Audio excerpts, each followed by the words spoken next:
কাছে মনে হয় যে জুলাই জাতীয় সনদে যে বিষয়টি নিয়ে আলোচনা করা হয়েছে যে আমরা কি আসলে বাঙালি নাকি বাংলাদেশি। আমাদের শহীদ প্রেসিডেন্ট জিয়াউর রহমান তিনি এই সংকট বা সমস্যার সমাধান অনেক আগেই দিয়ে গেছেন, আমরা বাংলাদেশি। এবং জুলাই জাতীয় সনদে সেটি উল্লেখ করা হয়েছে যে আমরা বাংলাদেশি। দেখেন, এই দেশে আমরা যারা বসবাস করি আমরা সবাই তো আদিবাসী।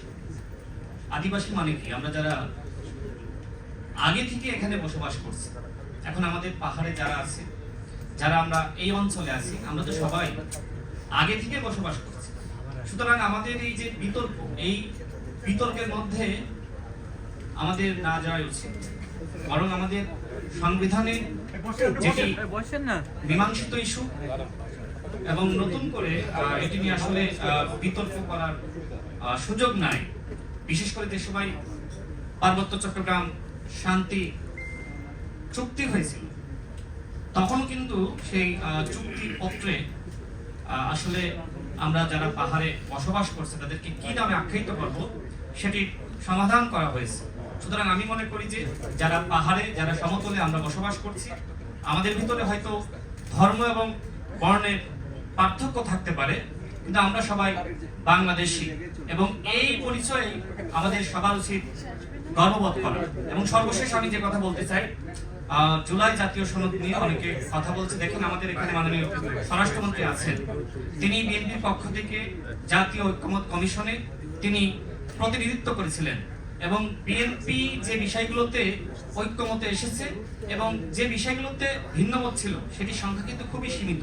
সেক্ষেত্রে বিএনপি সবার উদ্দেশ্যে বলেছিল যে এই ভিন্নমতের বিষয়গুলো আপনারা নির্বাচনী ইশতেহারে উল্লেখ করেন, এবং সেই মর্মে প্রত্যেকটা দল কিন্তু নির্বাচনী ইশতেহারে সেটি উল্লেখ করেছিল। এবং নির্বাচনের আগে আমার কাছে মনে হয় যে সেই সংকট সমাধান হয়ে গেছে। এখন আমাদের সময় এই রাষ্ট্রের পুনর্গঠন। এই রাষ্ট্রের পুনর্গঠনে যদি সরকারি দল এবং বিরোধী দল আমরা একসাথে সমন্বিতভাবে কাজ করতে না পারি, তাহলে আজকে যে বিতর্ক, আমরা কি আসলে তাদেরকে ক্ষুদ্র নিগোষ্ঠী হিসেবে ডাকবো নাকি আদিবাসী হিসেবে ডাকবো? এরকম নানান বিতর্ক কিন্তু থেকেই যাবে। সুতরাং আমি মনে করি আসুন সবাই একসাথে কাজ করি, আমরা বাংলাদেশ গড়ে তুলি। রাষ্ট্র পুনর্গঠনে বাংলাদেশের মাননীয় প্রধানমন্ত্রী যেভাবে কাজ করে যাচ্ছেন, যেভাবে তার আন্তরিকতা, তার বিনয়ের এবং মূল্যবোধের যে ধরনের চিত্র তার মধ্যে আমরা দেখতে পাচ্ছি, আমার কাছে মনে হয় আমরা সবাই একসাথে কাজ করতে পারলে আমাদের পাহাড়ের সংকট আমরা সমাধান করতে পারবো। বিশেষ করে আমাদের প্রতিবেশী রাষ্ট্রের পক্ষ থেকে নানান ধরনের চক্রান্ত আমরা দেখি যে আমাদের পাহাড়ের সংকট আসলে জিইয়ে রাখা, এবং সেখানে আমাদের সেনাবাহিনীর সাথে প্রায়ই আমরা দেখি যে নানান গোষ্ঠী ধরনের মানে বলা যায় যে সংকট সৃষ্টি করে। আমাদের সেনাবাহিনী দেশের স্বাধীনতা সার্বভৌমত্ব রক্ষার জন্য সেখানে কাজ করে যাচ্ছে। ইনশাআল্লাহ প্রতিবেশী যে কোনো রাষ্ট্র যদি মনে করে যে পাহাড়কে তারা উত্তল করবে, পাহাড়কে নিয়ে চক্রান্ত করবে, সেই চক্রান্ত অতীতে মোকাবেলা করা হয়েছে। এবং আমাদের মাননীয় স্বরাষ্ট্রমন্ত্রী তিনি এর আগে দেখেছেন যে সেই মানে চট্টগ্রামে যে সংকট হচ্ছিল, বিশেষ করে জঙ্গল, একটি জঙ্গলকে কেন্দ্র করে, সেটিও কিন্তু তিনি সমাধান করেছেন। ইনশাআল্লাহ যে কোনো সংকট বিএনপি সরকার মোকাবেলা করতে পারবে। আজকে যারা আয়োজন করেছেন সবাইকে ধন্যবাদ। আসসালামু আলাইকুম। বাংলাদেশ জিন্দাবাদ।